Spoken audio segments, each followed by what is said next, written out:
I thought this was an interesting train on the Bnsf tracks in DENAIR, California.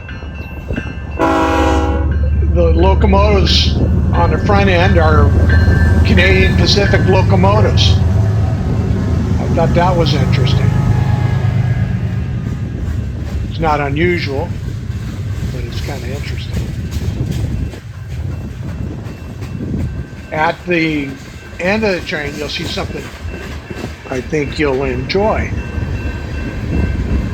Something a little different.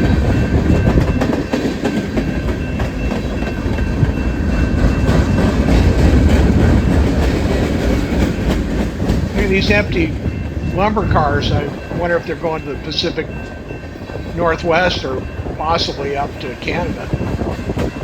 Or perhaps right to beautiful downtown Chilliwack.